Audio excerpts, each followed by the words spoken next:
In a galaxy far, far away came a podcast from out of this world. With only a 3,720 to 1 chance of succeeding. Oh dear. But don't worry, it wasn't a trap. The Force was strong with them.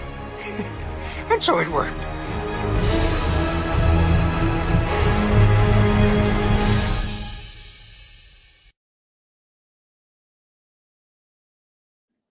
Welcome to the Countdown Strikes Back, a Star Wars podcast where we talk about Star Wars Celebration 2025, which I think happened maybe a couple weeks ago. About a week ago. Oh, shoot. I just realized that we're going to put this on. We're going to put the video out. I don't know what that means, but it'll be out there. Mm-hmm. But it may be a little jarring because immediately they see Brent's screen shared Angry Porg, which looks like a painting. It does, doesn't it? It does. It doesn't. I was thinking real. that earlier. Weird. But if Brent zooms out, not a painting, it's real. Not AI. We don't do AI. We do intelligence, normal. It's kind of a this isn't the picture we intended to take. Someone just snapped a photo of us trying this to was me. pose. You guys were taking a picture with him, and I took a picture of you taking a picture with the Porg. With them. We don't know who with was them. in there. That's fun to me. You think the eyes are coming out the nose or the mouth? Or Dude, that gotta be taught. Like he'd have to have like Sid eyes from Ice Age to have eyes coming out both eyes. Yeah. That's a huge Porg too. We're talking Star Wars Celebration. The reason why Brent and Drew took a picture with a Porg is because someone was dressed as a Porg in the largest biannual Star Wars convention in the world, not because they caught this, in the streets. Dude, well, this guy would have gave Chewbacca a run for his money if he tried to get 8. You know what I'm saying? Or if he was getting 8. I also think it's really fun that Porgs are maybe now top 5 Star Wars creature. Little guys. Right? Little guys of Star Wars. They're top 3 for me. Okay. I think they're great. I mean, you got the Anzellans. Yeah, but Porgs. Porg is a good name. Whoever named Porg, solid work, because that's like you off the tongue. Mm-hmm. You can't say anything else. In a lot of species in Star Wars, very complicated. Porg, yeah, easy. It's like a Shrek or pork, like Shrek. Pork, yeah. This week we're talking about Star Wars Celebration Japan 2025, which we were able to go to and physically attend with our own bodies. Yes. We bought the ticket. We bought a plane ticket. We got hotel accommodations. Looking for proof. Visa. We got a visa. What else? We TSA. We walked. We got a Suica card. Look at that. There we are. Look at those happy fellas. Are in Japan. I'm wearing my Kame house. I think this was like day 1 too. So yeah, that was the day before. The day badge before. Pickup day. Yeah. Badge pickup. Yeah. We're excited. We'll talk about it. We'll talk about all the panels. We'll talk about the experience. I think we all bought some fun stuff too from Star Wars Celly. I had a panic moment as the intro was wrapping up where I was like looking around like, fuck, where's something I got at Celebration that I could like excitedly hold up. And like, I guess here's one thing. For people not watching the video, Brent is sorry. I don't want to. Well, Drew just one up me immediately. Oh yeah, but that's not from. That's an Etsy order. This is from Celebration. I don't know what you're talking about. I'm gonna try not to make this like entirely visual. Yeah. This pod, but like this is a 20-year animation poster that we got at the panel. For it, which was awesome. But got lots of cool stuff. We all got so much cool stuff, and I just realized that I could do something really fun, but I'm not going to do it because I bought some. What a tease! I know, sorry, but I bought some blind box, some mystery boxes from the Hot Toys booth with the Japan exclusive stuff, and I was going to open them here, but I don't remember which ones I'm allowed to open. I think some of them were giving away, so I'm not going to mess anything up, but we'll talk about some stuff that we got. But before we dive into it, we'll get into the Star Wars Celly stuff in a bit. Just real quickly, we'll go. Drew, what did you think about Japan, the country? Rate it 1 to 5 Rotten Tomatoes. Japan. Yeah, I thought it was amazing, especially in our political climate. It was here in the States. It was very refreshing to kind of leave that all behind for a whole week and work and all that stuff. And so it was remarkable. I think it's obviously I think it's the best trip I've ever taken, but it's something that I think I will remember and cherish forever. And I haven't stopped thinking about it ever since we got back. And now it's like, man, now when's the next time we're going? Yeah. Yeah. That's a big part of it. But just being there with the right company and then being there doing the things that we did get to do. It was awesome. And I like that we left a little meat on the bone just so that we can come back for seconds. What? You know what I'm Oh, saying? I see. Yeah. Suck Yeah, we that definitely thing dry, baby. we spent a lot of time there. Definitely not enough for Yeah. the whole Yeah, city. I feel like if we would have taken 2 weeks there, it would have been because don't get me wrong, it was awesome, but we just went so nonstop. It was like the foot was on the gas from when we got there all the way until when we left. So I was like, man, if we had a couple extra days, we could have paced ourselves and we would have had a little bit more energy and stuff like that.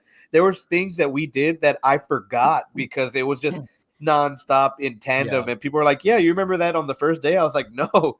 But I have pictures, and so yes. There's proof that it happened. Brett, how did you feel, or what did you think of Japan?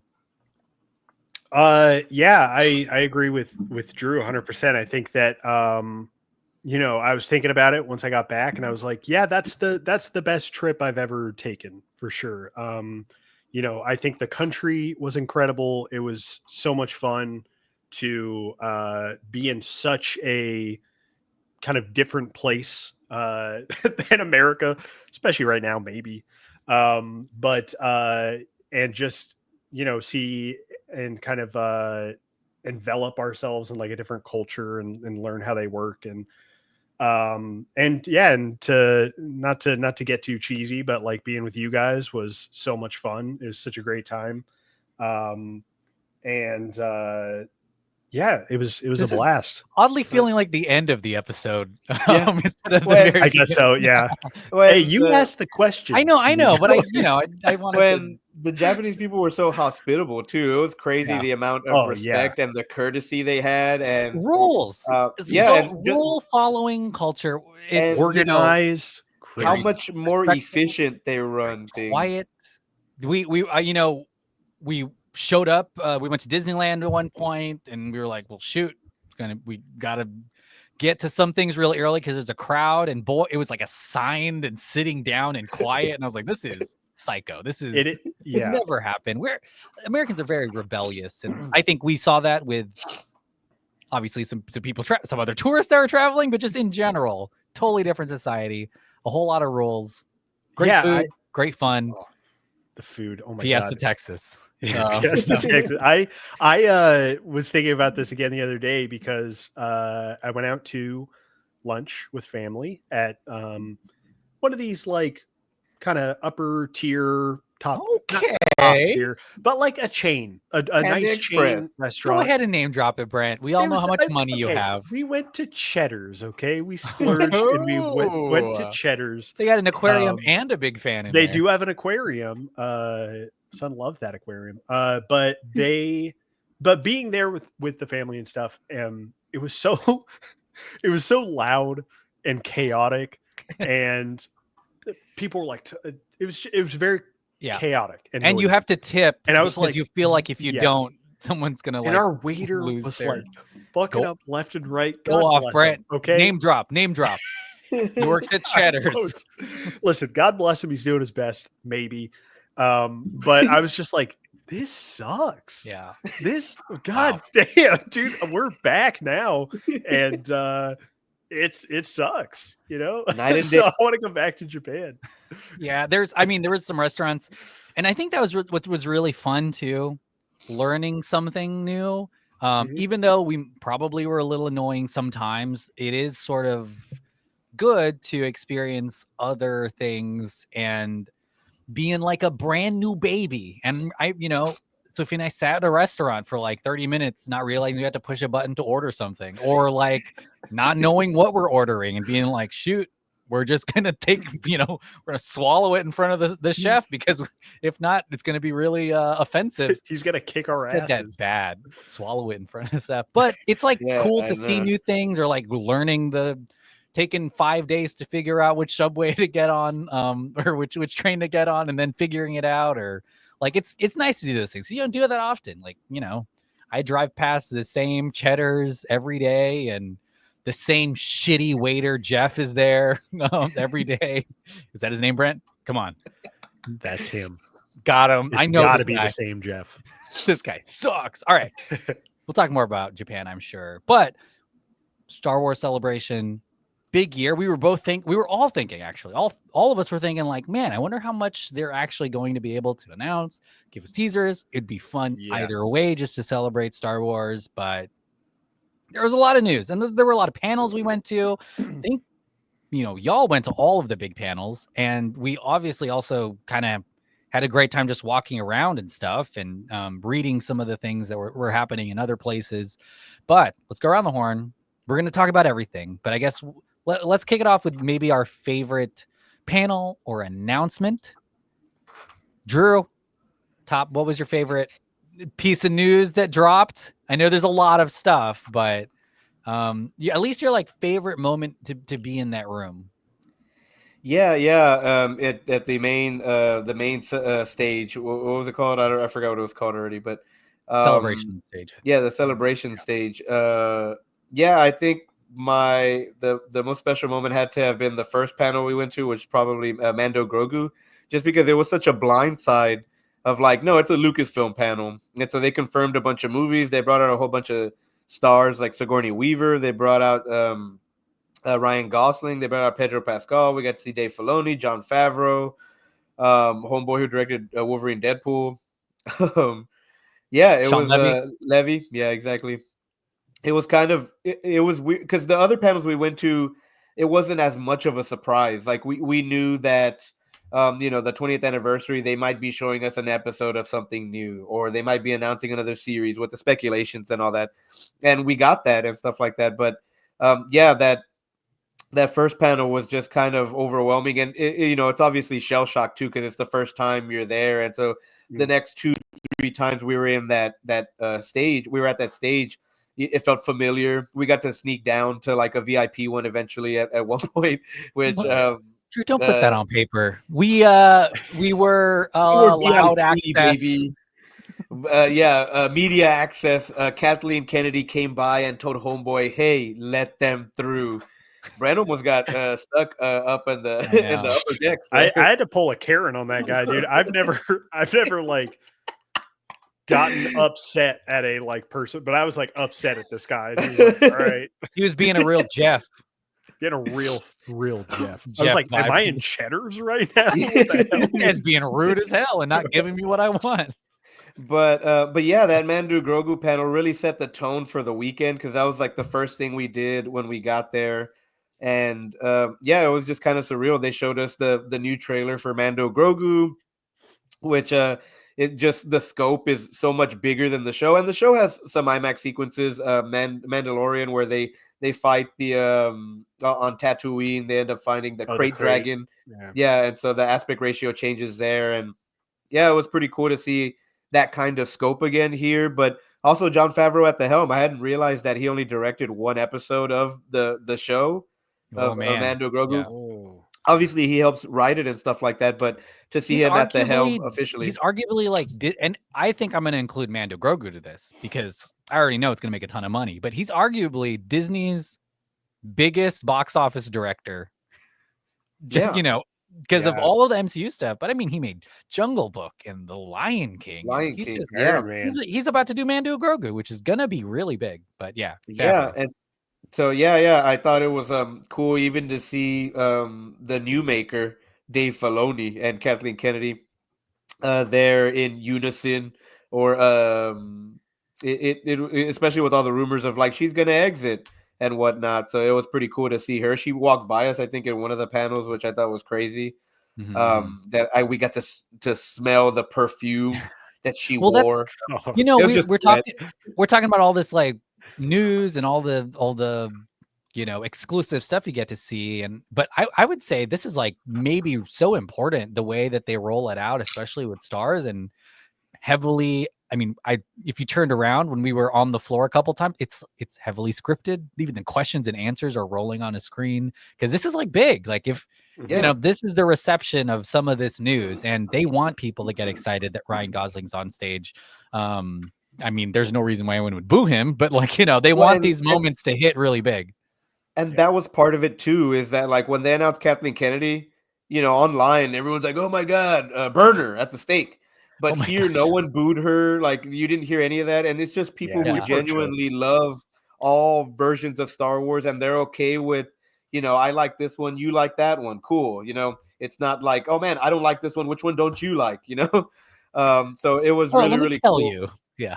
Yeah, and they gave us these light up bracelets that kind of were syncing to the different music, and we're syncing to the audience reaction. So they would glow green when everyone was clapping, and when I think they ran a sizzle reel at the beginning of what Star Wars was, and it turned red when the dark side was on the screen and stuff like that. But yeah, really, really awesome, I think, panel to really, really to set the tone for the weekend. And yeah, it was really cool just to be in like breathing the same air as Sigourney Weaver, such a huge sci-fi legend that I grew up watching since I was a kid, and as Ellen Ripley and in Galaxy Quest and Avatar, and for her to be joining this franchise too. Like I remember pulling out the video and showing my mom, and my mom doesn't watch a ton of Star Wars now, but she knew who Sigourney Weaver was because Of she showed me course. those movies. And so Yeah.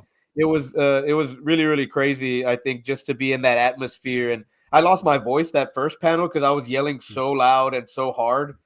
Brent was like, "Man, you clapped the loudest in this room." And I was like, "Damn, there's like no one 5,000 claps people in louder this than room." Drew. That's my And biggest. I takeaway wasn't from using the my Drew hand, show. baby. I wasn't Oh using my my hands I was like, God damn, he's breaking the sound barrier over here. That's wild. with his ass cheeks. If he loves something, Drew will bend over and he'll Dude, make him I'm clap. telling Brett, what were you. your thoughts on that panel? You were there too before you talk about what your Yeah, favorite thing was. it was. I mean, yeah. It really set the mood for I think the whole weekend, and yeah, what Drew said was right. Like the Star Wars fandom, if you were to go online anywhere, you would have certain takeaways. Mostly like, what the hell? What a mess. Everyone's mad and gross. And that wasn't the vibe at Celebration at all. It was just like joy and excitement. And it was, yeah. And I think the Mando Grogu panel really like set the stage for that. And like the announcements there were super exciting. Mando and Grogu looks awesome. And just it being the Lucasfilm panel with all the Starfighter stuff. The Starfighter stuff was big. The title, Sean Levy, Ryan dude, Gosling. they showed the ship. They showed the ship ship right was as they were back The leaving. ship there. was, The ship yeah, was there. behind. Yeah. Not much known, but I think just from having him as the director, Sean Levy, and obviously Ryan Gosling, that's kind of big for Star Wars. He's maybe one of the bigger, even like Harrison Ford when he was in the originals wasn't as I don't know, he was pretty hot, but he was not as well known, as like No. Ryan Gosling. They've like kind of maybe in his never had a star. I'm trying to think like as big as him in a Star Wars movie, and it's really exciting because At least like as the lead, because I guess Oscar Isaacs is Yeah. a star, but Forrest Whitaker. oh yes, true. Saul Guerrero himself. I think Gosling has such an insane hit rate where even if you see a movie that is like yeah, that was all right, like Gosling was probably Gray the best Man. part of it. There's I would say this. There hasn't been an actor where this possibly may not be the highest grossing movie he's ever been in, because he was in freaking Barbie. He was in like he's in these other things that were such big hits. Not to say Starfighter's not going to do well, but it's like, some actors are known for Star Wars. It's like their whole, it's the biggest thing they've ever done. they also confirmed the era of when it takes place, and it's Oh, yeah, after the big. Rise of Skywalker, which is like, holy smokes! Huge. And so we could talk you know, about if this for 30 minutes. We can. if they, That's well, crazy. if they had said that like online, people would have been like, "Oh, brother!" But here, everyone Yeah. was like getting so hyped just to see the next Yeah. era. So And it's good, like it's something that's going to get everyone super excited and make everyone watch it. Brent, favorite panel, favorite announcement. Yeah, that one was great. I really loved the 20th anniversary of what the hell is it called? Of animation. 20th yeah, It was like 20 years of Star Wars. Wars of Star Wars animation panel was so good. You had Filoni out there with his I forget her title and her name. She works with Filoni. She works really close. You're with talking about Filoni. VP Athena Yvette Portillo. Yes, and I'm sure that's off the dome. Yes, But it was a great. I'll say that she's probably going to run animation at some point. Yeah. Yeah, she's been like with him working on animation for so long, but that panel was so great. It was such a good retrospective over. They kind of went through each show a little bit and kind of talking about the present. They showed just straight up in the middle of all this an episode of Tales of the Underworld. That was so fun. Which is so cool. And I was saying, like, we should watch all of this on the big screen. This is so cool. Great. And it's like and it's something on Disney Plus that I've seen on like my iPad before. Yeah. And it it's really good, and it's great watching it anywhere. But I was like, this is crazy. Yeah. And that was awesome. And I think that all drops in like 5 days, 4 days, and May the 4. 4th. Yeah, it's exciting. May the 4th. And so that was really cool. And then the big thing at the end, what's in the pipeline basically coming next. And it was Maul, the Shadow Lord, which is about, kind of like Maul and his crime syndicate, the kind of rise of Maul. It looks like it's on Coruscant. I don't know if it's Star Wars. It's probably not just going to be limited to Coruscant, even though it's a big ass planet. But and he's training. He's training someone. Yeah, Dark Talon. Yeah, it seems like that might be where the end game's going. But looks great. The animation continues to get better and better. There's like some kind of Spider-Verse-y hand drawn, almost like painterly design to it that looked really, really cool. I think that helps on a big screen. You notice a lot of that. And they were talking about in this animation panel how they evolved and how there's different looks for different things, and we see that, but you really see it when it's massive and you're like, oh yeah, this looks very I don't know, like there's like particles of dust floating past Maul's breath or something. Balls. You're like, shit. Yeah. Damn, his balls look good. Shoot. I was Darth trying Maul. to find Kind of let's see here. Is it? What's Brent typing into his Sorry. No, I just Okay. wanted to bring up some like visual for that. for the I will viewers. say, at least for the panels I was in, that was a big reveal. Like that was like people were screaming. We were with John too, and I don't know how close you were, but John was cussing and screaming. Yeah. And I was like, what is happening right now? Because it was like a legitimate super big surprise, I think, for animation fans. For sure. Yeah. And I can't emphasize enough how good I think just talking to Dave Filoni and like hearing his passion and his take on Star Wars, and he talked about George Lucas quite a bit there and the influence there, and how he's doing his best to like raise up kind of the next generation of Lucasfilm animation, which I thought was awesome. So yeah, there's no end in sight for Star Wars animation for sure. Drew, anything to add about that animation panel? What is No, happening? yeah. I I loved it too, and it was really exciting to get to see Dave Filoni on a second panel. I mean, I think we saw him on all three, but Yeah, he had a busy just weekend. like the way Brent said, like just hearing his passion, and like you can tell that they have the right person running that stuff. So it's really cool to hear and to see that he's still a fan and that he's still evolving and that he's passing everything forward, like the way George did to him, and like the way Star Wars is about, is passing it on, and the baton and stuff like that. So yeah, that episode of Tales of the Underworld was crazy. It helps put Asajj Ventress's kind of That was so cool. questionable return in the Bad Batch, because it's always been that her and Quinlan Vos fell in love. They fight Dooku before Dooku dies in Revenge of the Sith, and Dooku ends up killing her. And so that's usually where her story ends. And so people are upset about, oh my God, they're throwing out the plans of this and that, and they're not adhering to the canon, and oh my God, this and that. And so watch the show. Right? And correct, yes, sir. And so it's like, watch the show, and all your questions will be answered. You're going to eat those words, all the people who are negative about it, but it is super compelling stuff. And the animation, again, just they continue to improve with every project. We saw it in the Bad Batch. We saw it in Tales of the Jedi and of the Empire, and now in the Underworld. So it's really, really cool, because it kind of feels like there's nowhere else to go after this, because you already did Jedi, you did Sith, you did Underworld. Now what do you do? And so maybe Tales of the Rebellion, or you're gonna follow Fighter Pilots, or we're gonna follow Big Dark Light or something like that. Yeah, exactly. And we're just balancing the budget. We're like, we can't afford more clones. But and so very exciting panel.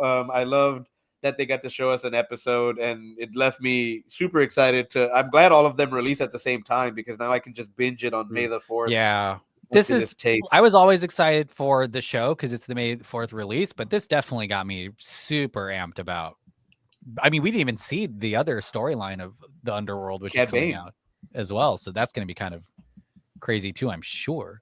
But great animation panel. It was a retrospective, so they did talk about the early days, which is amazing. We had this amazing poster, which has a million bajillion characters from Star Wars in it. They showed an animatic that we've never seen before. That's Boba versus Anakin, where he resurfaced. Remember, because Anakin remembers Boba when he was little, but we never really saw that first kind of transition.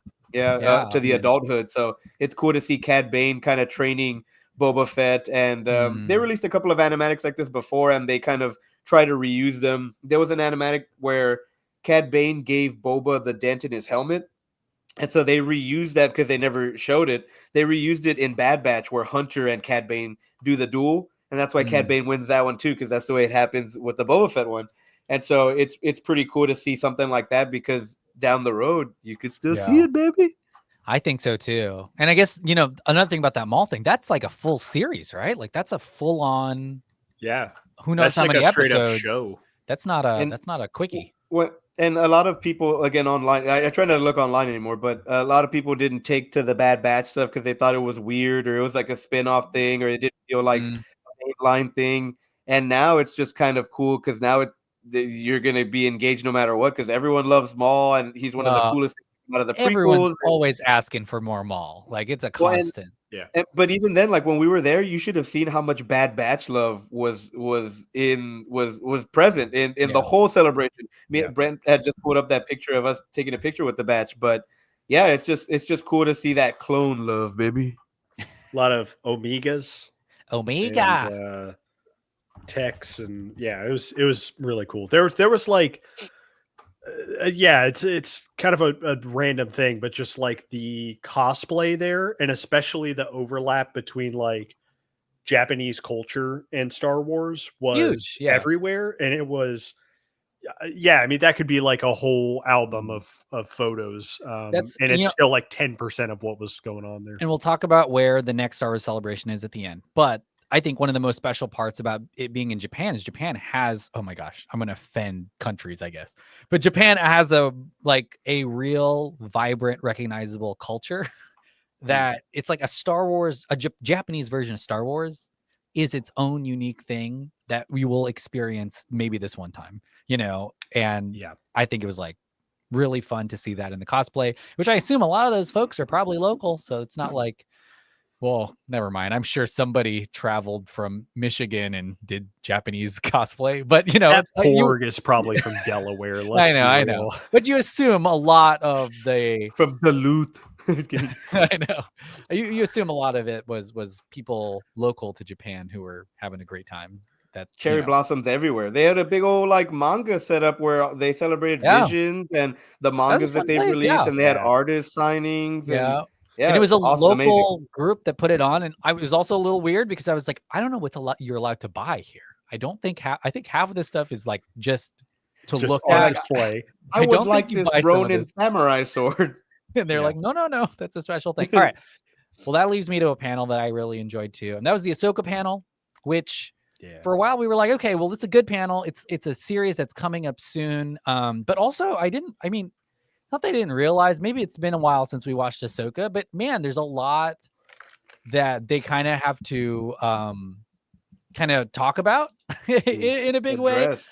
A lot of really fun stuff. And then a lot about when we talk about like the reason why Kathleen Kennedy's there, I think a lot of times is, some of this stuff is really big, especially when it comes to actors, big actors passing away. Ray Stevenson passed away, and I think they had to address that early on, which I think they did really well, and also showed for the first time the new Baylan Skull, Rory McCann from Game of Thrones, which, came, I think was really cool too. The panel had Jon Favreau. Honestly, I know he produces it, but I was really surprised he was there and talked a lot more than, he talked with Filoni, of course. And then Ahsoka herself,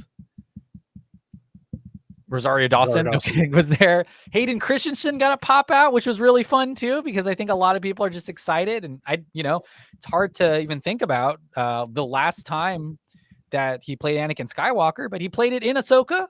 And he's back. That was kind of huge too, that he's going to be back to return. There's a lot of cool talk about Ahsoka as a character, a lot of look into the future.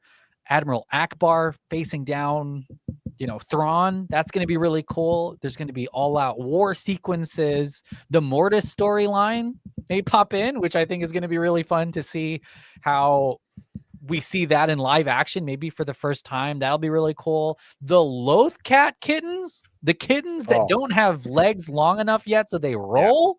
That's So crazy. We're talking about like top 3 little creatures, and I didn't want to spoil it because I knew someone was gonna say this panel was their favorite. Oh my gosh, yeah. Kittens, baby. Look at what I got right here. Look at this. You got it, baby. I got it. That's gonna take the internet by storm. It's people are gonna lose their minds over this shit. And, So and I cool. love the cheeky comment that Filoni said where he was like, listen, we gotta pay for the show somehow. And it was like, yeah, I get it, dude. Certified hit.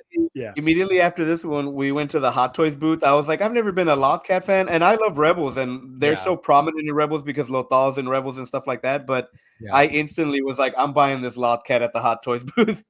There's gonna be a million versions of the kittens of those Lothcats. That's gonna be really, really big. I was really also not surprised, but Favreau talked a lot about Thrawn, which was really interesting. And I think he comes from it for maybe like the cinematic aspects, a homie who makes movies and he makes Marvel movies and like thinks about villains that maybe in a really interesting way. And of course, Heir to Empire already happened, but I'm excited to see what happens like in the show itself. That show is coming out this year, right? Or next year? It's filming now. It's filming now, so it's next year for sure. Next year, yeah. That was really big too. They are just, I think, in a week of filming. So they just started. You could tell Rosario Dawson has been cooking and reading those scripts because she was giving very in-depth answers to questions that she's been thinking about for a very, very, very, very long time. Favreau saying Filoni hasn't really finished writing, which is exciting too. That's like you're in the middle of it. And I'm just super excited for the show. I think it's going to be really fun. And because there was no footage, we got an exciting retro sizzle reel of concept art a la what's the movie that he was referencing? Is it Empire Strikes? Yeah, because Empire Strikes Back. Because New Hope, there wasn't much after New Hope, so they're like, we can cook with some McQuarrie photos. But there's so much in the teases. There's some like ancient droids that pop up, some crazy locations in it. I think it's going to be a really exciting show, and I mean, I can't wait. And if I'm not mistaken, maybe one of the lead ups to the Mando Grogu movie. So almost appointment viewing if you're going to be catching that movie on the flippity flip. Yeah, But I super guess cool. that is probably the game plan, right? Like Ahsoka's going to drop because Mando comes out what, May, 26, July, yeah. May of next year. Mhm. Ooh, are they going to try to get Ahsoka out like in the ramp up? Because that'd be wild if they Big. can get it out by then. And yeah, Let me see. Mando Grogu release date. Anything from Ahsoka that y'all really like or want to talk about? Wait. Grogu comes out May 22nd, 2026, and Ahsoka is undated. But Dude, I'm trying to date her. Yeah, dude, that Ahsoka panel was crazy. I love the way Dave Filoni addressed the passing of Ray Stevenson. Ray Stevenson. Yeah, because you can tell, like, they almost had to stop the panel because he was crying. But I also just didn't realize that he was the parallel to Ahsoka. So it's not just a character that you can just say, hey, that's it. yeah, So it's a really important, like, oh man, they both fell astray from the Jedi Order, and one of them found the path back to the good, and the other one is kind of dealing with the shadier aspects of that. So yeah, it made sense for him to address it. And obviously, there are certain characters that I think you don't really, like Chadwick Boseman in Black Panther, and then we get to William Hurt as the Red Hulk or General Ross, and we're okay with putting Harrison Ford. So there's a lot of things that obviously and decisions that go into it, but it was really cool for him to just, and he mentions on how like they asked Ray Stevenson's family if it was okay, and just how respectful and emotional that part got. I didn't expect it at all because you're used to these big Hollywood companies being like, the character's going to live on past the actor. Yeah. Boom, let's go. yeah. I mean, I would say maybe especially with Star Wars, where we CGI a little bit in That- Star Wars, baby. Yeah, and that happened before with Leia and things like that. Yeah, and that's the crazy part is like, we recast Han and there was an uproar of it because, it's a younger Han Solo. It's not, Harrison Ford CGI'd to look young like in Dial of Destiny or whatever. But it was really cool to see everyone accept it and also again get the reason to the rhyme because it was a super awesome role that Ray Stevenson played, obviously amazingly. But yeah, I think that was one of my favorite parts was because you can hear all the heart and emotion that he has, and that's why it took him so long to write it or to actually get to this other one because he had to deal with all that hurt. It's such an interesting, and I would say of all of the panels, it was the most transparent look at the creative process of something that hasn't been filmed yet. Of all the panels, it was very raw. Yeah, and they were just sharing things off the dome. He wasn't even sure about things yet, and it was really interesting. It wasn't still like rewriting scripts. It's not like a finished thing where they're like very careful to leave. It's like he's like, look, this is what I'm thinking. We're gonna shoot in a couple of weeks, and that I think was really surprising. And Favreau too. Like I would say Favreau also give a lot of input. And I mean, I'm apart from the Iron Man 2 director's commentary, like you don't hear a lot of that stuff, especially with Mando Grogu on like a big scale and stuff. And I don't know, it was just really I would say like a very in-depth look at a series they haven't filmed yet. And to like talk about when it's coming out or anything, Mando Grogu is completely filmed. It's in post-production now, and Ahsoka was delayed because of developments in Mando Grogu. So I don't know if it's coming out before.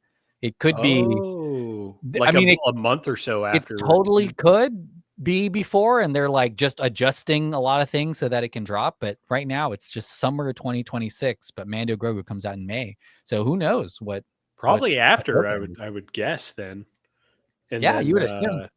Ooh, that's going to be interesting. Yeah, I think that was a great panel, and I think the look at Rory, what's his last name? As Baylan Skoll. was really good. I think he has a great look, and obviously as the Hound, Rory McCann.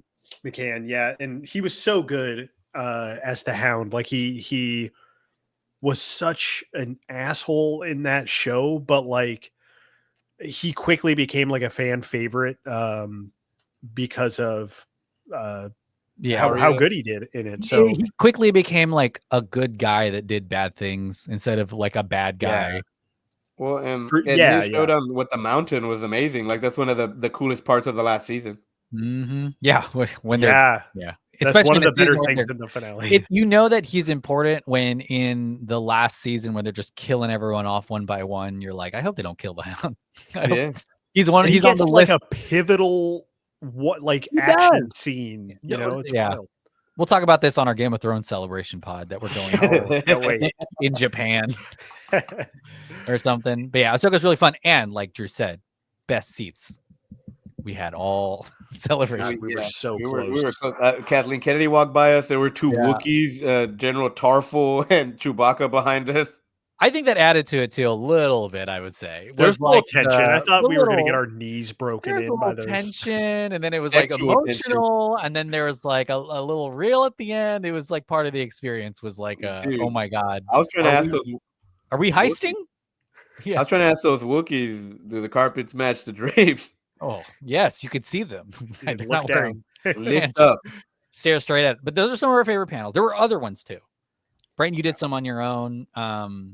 Let's talk about the other big panel, Visions Sunday, the big Sunday panel, Visions, which I would say arguably also had a ton of really big news because we got to look at all of the houses coming back for Visions Volume 3 by now, a return to Japanese animation houses, which is kind of big. There are some sequels, direct sequels to some of the most popular Visions anthology eps, including The Duel, The Bride, I think is getting one too. Is it The Yeah, Bride? It's you're right. The runaway bride or whatever. The And Runaway then, Bride. Runaway Bride too. Hey, And the check out Ninth what I got. Jedi. There we go. Oh, Both. sick. The Village Bride, The Ninth Jedi, The Duel.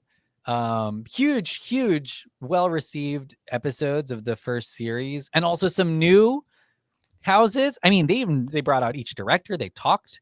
We got to see little hints. We saw clips of some. There was like that cute bear. It's like thing. a Baymax Love big bear. Like it's Love a them already. microwave, I think, or it's like Yeah. an oven.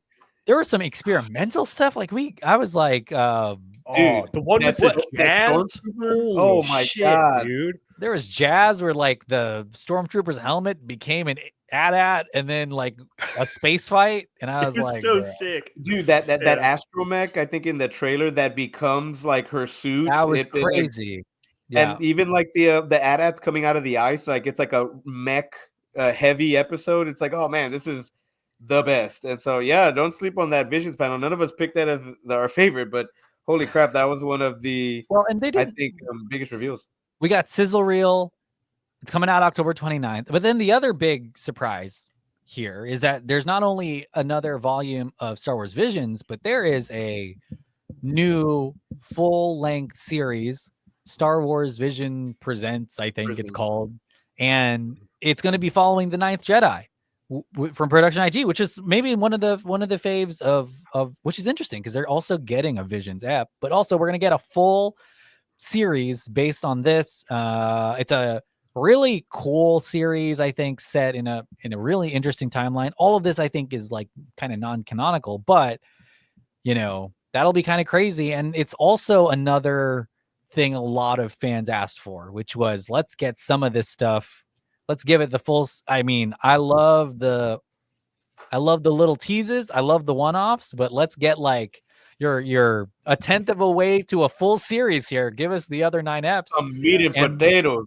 Oh, the Ninth Jedi is going to be really fun. And I think, you know, they're exploring a lot of things. And I think they're exploring the lightsaber, right? Didn't they say that? Like, this is about like where the lightsaber comes from and the lore of the lightsaber, which Yeah, is really they're interesting. making different versions of the lightsaber here because they change size, they change color based off of how in tune the Force user is with the Force. And so that was my I was wearing a Ninth Jedi shirt to this panel. So when they announced this, and the series happens after the second short that they're the sequel short that they're about to do in the second season in October. So it's very exciting. And I don't doubt that some of these are going to get even more ongoing series also. I mean, I really enjoyed the duel, and we saw more of whatever. What did they call the second? The Duel 2 or whatever. Electric Boogaloo. Well, and he's fighting. But we saw some sick. We got some sickos lightsaber action just in the hints to that. He's fighting a Sith and a Jedi called the Grand Master in this one. But that Sith one-ups the Umbrella lightsaber that they have in the first season, where she's got like some sort of wrist lightsaber that has like 10 of them on there. Crazy. And it's like, holy crap. We got Birds of Paradise. Remember this one? This was like it was a little Avatar adjacent Star Wars Visions app where I was like, man, they are really everything. That's like the 3D one, right? Yeah. I felt like, man, we are on Pandora here because we've got this giant tree that's giving life and like the Force is involved. They explore both versions of the Force, the living Force, and then there's that other, I forgot what the other one is called. Yeah. But it's crazy. I did pull up the name of that cute character. He's in Yuko's Treasure, and the character's name is Billy, a droid that resembles a bear. Yep. I'm gonna buy. Yeah, I'm gonna buy that for sure. The little Billy stuff. Billy, Lothcat. Yeah. I need someone to make an inflatable one. You know those inflatable T-Rexes? I need one of those, like in the suit, so I can just be running around as a 7-foot bear. That's going to be really cool. And I think it's going to be another big surprising series hit that happens in October of this year. So like pretty close. And they gave us an exclusive pin. Oh yeah. Vision. Yeah, that was rad. I'm super glad. And you know what? I would say I'm really glad it was a really important panel to have, I think, at Star Wars Celebration Japan, which is like all of their creators hopped on that. Oh shoot! What was the line or the Reika? What's the name of the train that we took? The red line. Oh, I've read the name already. They hopped on that line and just came down from their house because all of them were there already, and I think that's really cool. Yeah, that was awesome. I can't wait for Visions. It's just one of the most exciting things I think Disney's doing with Star Wars right now. Just giving us just totally fresh, like set free from any canonical stuff. Go wild with it. It's so much fun. Yeah. And I would say there was quite a few Visions like cosplayers and stuff too. And I think that's cool because, we've got, I think actually that little town is inspired from the Duel or something. The little built thing. I don't know if it's the Duel, but it's definitely from a Visions thing. Cool. Any other big things? So those are the big panels. Brent, you did some panels too. Yeah, I think I only did. Was it one? Well, the one I guess big one that I went to was I went to the Bit Reactor kind of respawn like game panel where essentially they were announcing their like Star Wars Tactics game. There were some leaks a little bit of like titles and stuff like that and a few details before Celebration, but it they had a full panel with like a lot of the creative team. They had one of the like main Lucasfilm like lore, like heads of lore, like I forgot her name, but like she's like a part of the story group. And the lore whore. I'm just kidding. Oh my God.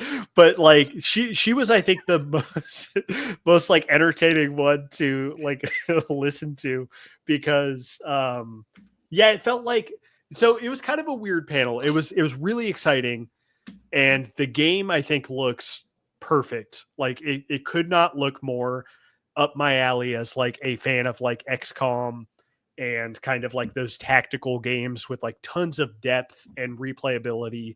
Yeah. It's essentially XCOM 2, but Star Wars. And there are some, some larger characters that kind of have stories that develop and you can alter due to the course of battle outcomes and stuff like that. But it takes place during the Clone Wars, is much more grounded.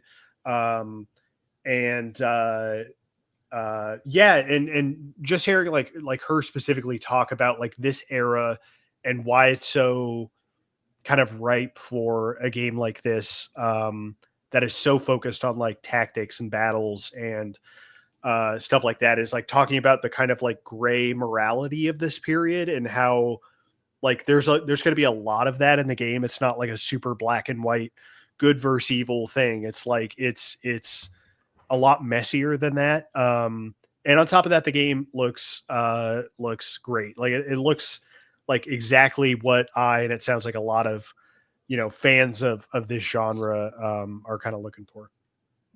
There was also, and when does that come out? I forgot. So kind of disappointingly, they just said 2026. Oh, and people were really thinking it was going to be like a pretty soon thing. And it's I hope it's early next year, but yeah, it's kind of unfortunate. But something you can play into. I thought, biggest game news from Star Wars Celebration. Yeah. The multi-night Fortnite Star Wars event is coming back. Oh boy. May 2nd. Darth Jar Jar. I'll catch you guys online. Baby. I'll catch you online, baby. I'll be my gamer tag is I'm just kidding. My exciting news for video game wise was Star Wars Outlaws second DLC with Hondo Onaka.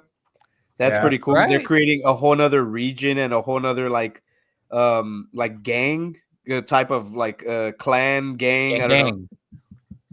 So it's very exciting to see that character because we never saw his end. So I still hold out hope that he'll pop up somewhere in live action. And we've seen him live action at Galaxy's Edge, but yeah. And great segue, they also announced the Hondo Onaka. You can see him IRL at Galaxy's Edge, but also coming to Smuggler's Run is a new adventure. I think it is a Mandalorian-inspired adventure on Smuggler's Run. That'll be really cool. I think it's going to maybe even come out sooner because, it's going to be probably there in time for the summer, honestly, or maybe next year. I don't know, whichever of the two they pick. But there will be a new adventure on that ride at Disneyland and Disney World for you to experience with Grogu and Mando. And I think in that it's a ride, but also it's sort of an interactive thing where each person has like a job. And one of the jobs in the new ride is to take care of Grogu, which is going to be big. That's going to be everyone just always feeding that little freak frogs the whole time. It's sort of interesting because everyone fights for certain jobs or whatever. When you're in the Smuggler's Run, everyone wants to be the pilot. It's like the front job. But now I think everyone's going to want to be the Grogu. Take care of babysitter. Just the babysitter. Nursing them on this bosom.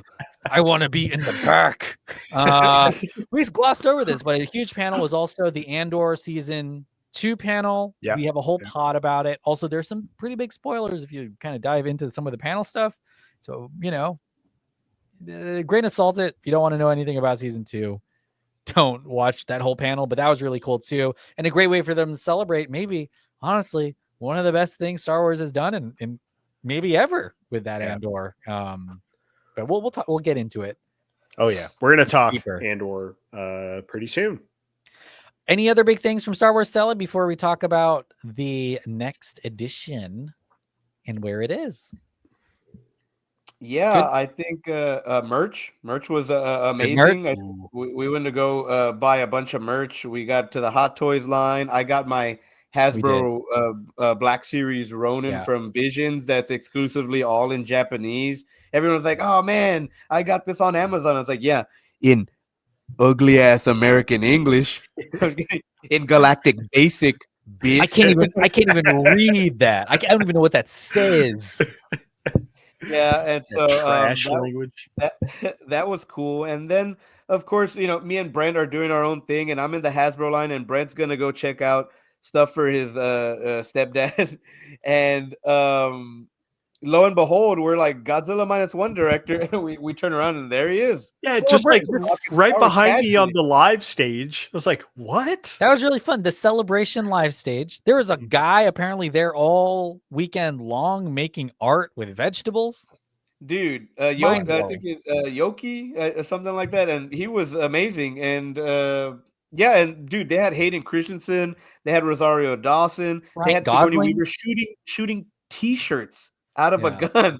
These guys were, and so I'm like, holy crap, like that's awesome. But Yeah. and then we all got to meet Star Wars royalty, Anthony I Daniels. forgot about Oh this. my God! How did How we we not forget mention about Roll that? it, roll the footage. Oh, Here we shit, go. shit. Brent's Hold on production, but yeah, and He's so got to we take the wanted picture out of his trash. He's like, shit, Well, I got to yeah, recover that I picture. dumped it. well, and we wanted to meet someone iconic, and it's not to say, everyone there was an iconic. Ahmed Best was there. We got to see Sam Witwer. We got to see Manny Jacinto was there. They got That's Ashley awesome, yeah. Exton. They have just a whole bunch of Star Wars royalty, but we wanted to essentially meet the first speaking line of Star Wars and someone who was there since the beginning. And I think he was 30 years old when he started in 1977.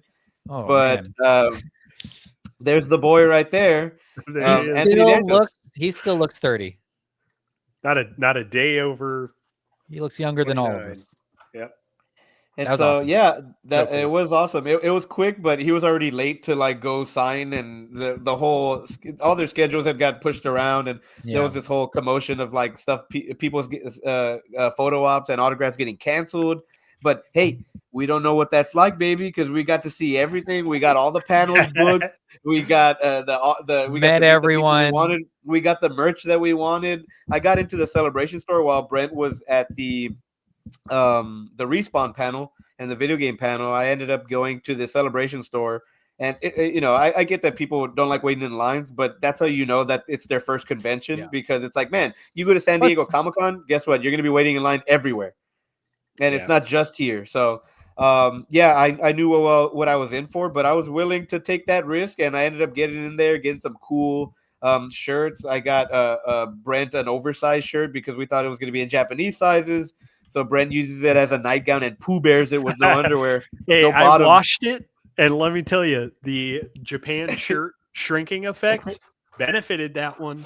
It's a little big now, but it's better. It's good.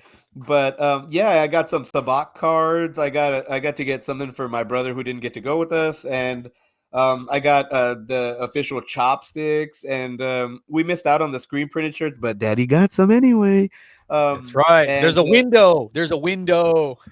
Yep. And so Brent missed out on a poster, but he got it anyway. Also, I did. So it's shipping, I think. I forgot. And so and Brent's about to get tariffed right now. It's $8,000 for that shirt. Shit! I overdrafted my savings. But and we got to wait in line for food trucks, which I was like, man, this is just Fiesta, baby, which is here in San Antonio, baby. I was like, I can't wait. We're gonna get all of this fun Star Wars food. We get one of each, and we're gonna review it. 4-hour line. We're like, okay, too much. We got to pick our battles, but we didn't let that ruin our weekend, and that's the big thing. Is I feel like all the gripes that people had, they let one thing just kind of put a fork in their whole vacation. And I was like, could never be me, man. I'm in a different country with my best friends, and that's it.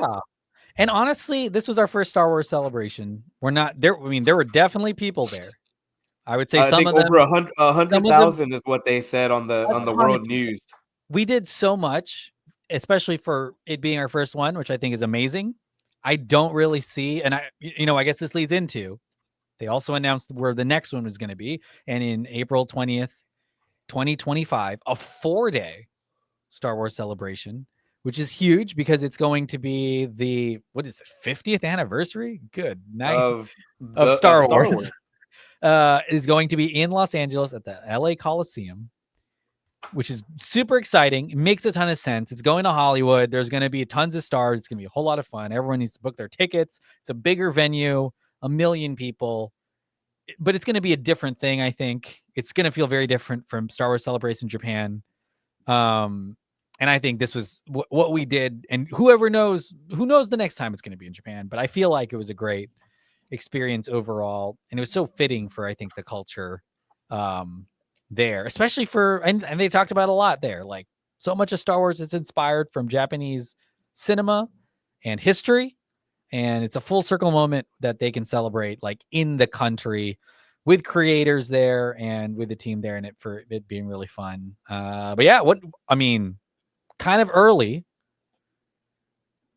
How do you feel about Star Wars Celebration 2027 if we make it that long? If we're alive, baby. Really cool. I mean, am I not tripping? I thought they're getting like if this is scheduled during the Olympics, aren't they getting the Olympics too? It's probably next year. I'm gonna look it up.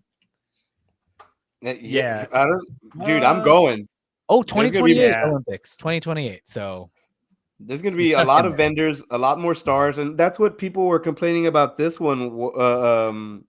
We're saying is that there's no 10th anniversary Force Awakens one panel. There's no 20th anniversary of Revenge of the Sith panel. Oscar Isaac ended up canceling. There's not as much stars there. There's not a lot of people to buy from or whatever.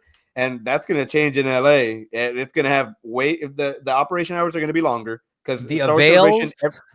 Every day in Japan, it ended at 6 at Star Wars Celebration because they're courteous and they want people to get home on time and not get all messed up. Yeah. And so these are probably going to run till 8 p.m., 9 p.m. and it's an extra day. And so all the thing that people were complaining about here, there's going to be room for all of it and much more of it at this new one. And it's not as much travel time, but it's going to be dirtier. It's going to be sweatier. It's going to be nastier. There's going to be trash everywhere. And so I'm not looking forward to that part. Good luck public transiting, baby. Dude, the restroom is going to look like the trash compactor from A New Hope. It's going to be like the Dianaga's eye just coming out of the toilet from people not flushing all day. The food truck's going to be longer and cost 10 times more. I want to say this now. The lovely people of Japan, sit this one out. Please just stay away from this one. You're not going to have the same effect that you had on us. It's going to be the opposite. I never want to come back here. I don't see how this goes. The hall's going to be a lot bigger, but y'all were able to. And honestly, we realistically could have done all the panels if we wanted to. Yeah. Because I think it's going to be a thing to get like one and you like it at this LA one, but we'll see. I mean, obviously we're projecting a lot. Who knows what happens? And it could be, literally a stadium 3 times bigger than the one that happened in Japan. But it's going to be big. It's going to be way bigger. It's going to be domestic. So a lot more people are going to go. It's 4 days. First day, April 1st as well. April Fool's Day, baby. Can't wait. Got my headlines typed in, ready to go. Ready to. Whole bunch of Star Wars news is going to drop. That's just all goofs. Yeah. Like Jar Jar Binks is getting his own movie. It's going to be big. Honestly, I'd be pretty mad if that didn't come out as true because apparently he didn't die yet or something. But I mean, there will be movies to talk about. We'll have new Ahsoka, Grogu will already come out. We've got new series. There will be so much, and that'll be really, really exciting. And I think we're all going. So yeah, it's going to be exciting. I think if you just put the logistics to the side and go, that stuff's going to be bad. And you focus on like the rest of Celebration being in LA. I think there is going to be a lot of good stuff too, and there's obviously a ton of stuff to do in LA. So like, it's going to be a much cheaper trip, for sure. But allegedly, quote unquote, possibly, the prices, the merch is probably going to be crazy, and the food prices are going to be way more. True. What if I told you the U.S. dollar is tanking? And guess what? Well, that's not good either way. That I can use the rest of my Suica card there, and I'm going to be the yen that you have in your pocket. It's going to be worth $2 million by the time Celebration comes around, baby. Hey, listen, I still got $650, baby. Let's go back. That's 2 train rides right there. I'm going to tell everyone I'm a millionaire in yen. It's Suica, baby. It's Suica bucks. But yeah, I mean, and Galaxy's Edge is right there at Disneyland, and I think the Academy Award Museum's there. You can go look at the Oscar Star Wars one. I hope it's that. In Japan, it was such a big moment there that there was a Star Wars night at the baseball game. There were like off-site Star Wars stuff happening. We didn't go to many, but like the train we took, one of the trains we took had Star Wars everywhere on it. They launched the new Galaxy.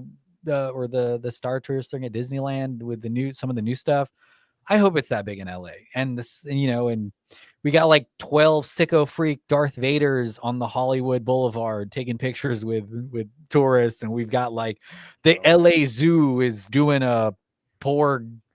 they dress their penguins up or some shit crazy. Oh, like, boy. I hope it's that big where it's like across the city, and it's really, really, really fun. But we're taking the C-3PO plane on the way over there or something. Yeah. Frontier Airlines has a. I'm just kidding. That'd be awful. Still not riding. $1 million yen, $6,900. So guess what? Millionaire status, baby. I'm a millionaire. Rich. Any other final thoughts on Star Wars Celebration? Did y'all want to? We have a video. Shoot, I'm going to edit a video and I'm going to put it out. We definitely have some of that. We did a video while they were breaking down the red carpet for Star Wars Celebration. It was being destroyed behind us. There were so many people walking by in front of us it was a little intimidating. But Lucasfilm only paid until 5 p.m. that day. So they had to go. Yeah. And they were so efficient at that too, dude. Like they had to get down by the end of our video. I was like, damn, we'll start a celebration they were so efficient. We were second guessing if we could steal something. You were like, shit. Jump in here? Shit, we're part of the crew. Carry on, because damn, you just throw that away. Like I'm Latino, I could probably do this in the same speed that you can. I know. They weren't thinking. They were probably gonna like recycle it or turn it into something productive. I would have been selling that shit at the fucking pawn shop next day. On Etsy, maybe. Put that shit on Facebook Marketplace. Yeah, I think. Just overall. Incredible trip. Celebration was so much fun. We obviously, I don't even know if we mentioned that we went to Disney and stuff too, but that was amazing. Celebration and being in Japan with y'all and the rest of the crew was like the best trip I've ever taken in my life. It was so much fun. Is it worth the sleep schedule being effed back? Yeah. I've been waking up at 4. Oh yeah. I slept good over there. When I got back, my sleep was okay, but I was like sick. I got to take a little bit of what Bix is taking. Oh boy. Those death sticks. Oh, we got to talk about that. Those are death sticks, right? Maybe. I think death sticks. Just a little hint. Just a little knock you out a little bit. One of those bad boys. Yeah. But amazing trip. So fun. Any final? Amazing. I am hooked now. I get why people go to multiple celebrations now, and I hope that LA at least has the same type of energy and fandom that a lot of the celebrations do carry on, and that we try to weed out the toxic fans and the people picketing Last Jedi who still haven't gotten over it, there wasn't a lot of that, which I really enjoyed, but also like, if you were really that mad at Star Wars, why would you come? Exactly. There. And so it's like, Manny Jacinto, that they said that was a lot of people's favorite moment was when he was on the celebration stage, and they kept chanting season 2, and he got to put on the Stranger helmet that Hasbro made him there. And it was and so it's really cool to be there. The people who like Skeleton Crew, the people who like all the new era Star Wars. You get so many of these people who are like, oh, Disney ruined Star Wars. I was like, but you like Rogue One, and you like the Clone Wars, and you liked Obi-Wan, and you liked Hayden coming back, and you like it's kind of full circle stuff, because Hayden is back, like, and talking about a season 2 of a show he's in, which is like crazy. And then of course, episode 3 and stuff, but Ahmed Best is like a huge star at this stuff, and it's it's nice. It's all coming around. So part of that. That's going to be big for him. Super, super fun. I am, it totally makes sense that they call this just Star Wars Celebration, and they don't call it, something like Star Wars Expo. Not to shout down any cons, but we literally have one in town called just like Celebrity Expo or something, Celebrity Fest, which is super fun and exciting. But this is like just a total celebration. They talk about new stuff, which we spend a lot of time talking about, and panels, but it really is sort of like a great way to interact with more fans, but also just like peek into some of the creative stuff that's happening. There were so many retrospectives. We talked about the animation one, but there were others of just about like, I think there was one that was like side character panel or something. Like there's so many like fun. The Kurosawa There was a influence one. I wanted to go Kurosawa to that, but we were doing something. I mean, ILM had something, and so it's really like you said, like it is fitting that it's called Celebration because it is a celebration of everything Star Wars, whether it's cosplay that you made there. I saw someone on the Facebook page saying like, hey, I don't want to ship this armor or carry this armor on the plane. I will gladly just give this pink Damn. a clone armor to someone who's local and to someone who's here, and that's the vibe there. Everyone's trading swag. Like, man, are we gonna do swag next time? Because it's such a big part of it, and pin trading and stuff like that. And it makes me want to do that kind of stuff. But you definitely have to pick your battles, and you have to prioritize what makes you the happiest. Because they said it to us at the very beginning in that first panel, like you're not going to get everything done, and it's impossible to see everything. So pick and choose, and then have the best time that you can. Yeah. And that was really fun. And I think we honestly did everything we wanted to, which is fun. And I would say, it's a great experience to have, especially if you love Star Wars, because it's multi-generational. It's still ongoing. We talked about all kinds of news, but it definitely respects every piece of Star Wars. And I think Filoni talked about that a little bit too. Like it is expanded, especially after Disney, because they got the money, and it's expanding every day, it seems like. And that's why there's so much to watch and enjoy. So yeah, well, we'll be back in 2 years to talk about Star Wars Celebration. LA, baby. LA. Hollyweird. Yeah. The libtards in Hollyweird. We're coming to you. You better get your... Oh, man, I don't want to get your shit in order. There. Yeah, because dude, I'm going to be puffing. I'm just kidding at this one. I'm not gonna remember anything. I'm gonna understand the Visions panel. I'm gonna have to put y'all on leashes like fucking Slave Leia and walk your asses around. Yeah, that's not what you know what I mean. Hey, Brent, because y'all are gonna be. If you had us in bikinis and had us chained up, they would in Hollyweird. They'd be like, "Huh, just another Monday." In the South. Okay, let's talk about two jokes I will not make. Brent, what do you have to plug? Check out Screen Slush. It is another Delphin Pod show. It's on Patreon. It's got video there. It's also got the feed on like Spotify, anywhere you get podcasts. We're going to be catching up with probably a fair number of like plane watches pretty soon. I'll say this too. God, you watch so many. I hope you're ready to meet Smoke and Stack, because we're sinners, baby. Because we sin it, baby. We out here. Brent and I are sinning all night long on Screen Slush. Watch it. Sinning all over each other. Yeah, it's sinful. Check out we're gonna be talking that real soon. So Cornbread, I know your wife misses you. Cornbread. Cornbread. Hey, Cornbread was trying to stay home, but she said we have bills. Cornbread. Man does not live on cornbread alone. Keep going, Emmanuel. Let's just keep riffing on cornbread jokes. Well, I have a whole notes app filled with corn. Yeah, people are talking about Smoke and Stack. I'm talking about corn and bread. There we go. Drew, what do you have to plug? I will plug Revenge of the Sequel. There's a super crazy big back catalog, and we're coming up on our another anniversary here. You know what, Drew? That's a place we are not talking about Sinners. Band original. That's true. Yeah. We're thinking about doing maybe the James Bond thing now that the Amazon deal has pushed through. Very topical, but it's something that we've had planned for a while, so that be on the lookout for that. And then I want to plug the other homeboy who was there at Star Wars Celebration with us, John Escudero. Thank you so much for joining us over there on that trip straight from San Fran.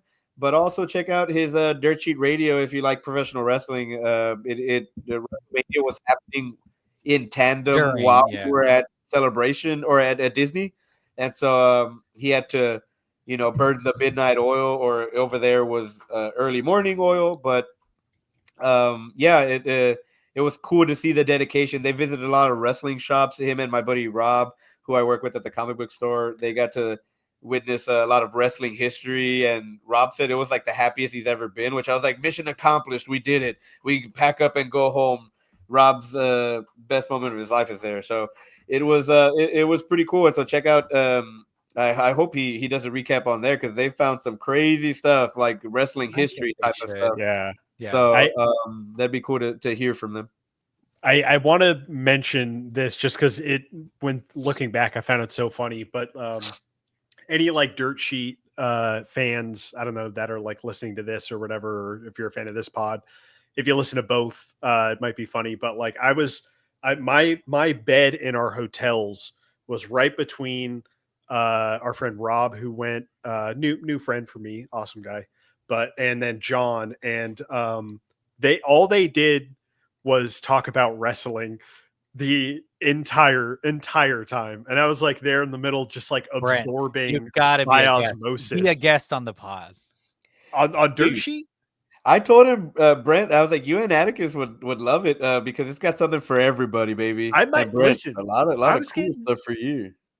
I see. But I'd absorbed just by osmosis of being around it so much, like so much wrestling info, and I was like, damn, this sounds wild. It sounds really cool, actually. So yeah, I just thought that was fun. Although you do need to now have pay-per-view Peacock. You got to get it all, babe. They're making so much cash over there in wrestling. You got to get all. They know, bro. They got Travis Scott and Logan Paul, baby, and The Rock and John Cena. Woo! Listen to all those pods. We'll be back on this feed to talk about Andor season 2. I can't even believe it. I mean, it makes me like want to rewatch so much Star Wars stuff. Michael Clayton. Yeah, it makes me want to hell yeah. It makes me want to rewatch that, and then watch like the Battle of Algiers and read up on the Bourne Greek history. On Greek history and the rise of fascism in Germany. It makes you want to do a lot of things. But most of all, it makes you want to I don't have it off the dome. I was gonna just do the whole overthrow a corrupt government. Just kidding. Revolution starts now, baby. Yeah. We'll be back next week. Bye everyone. Bye.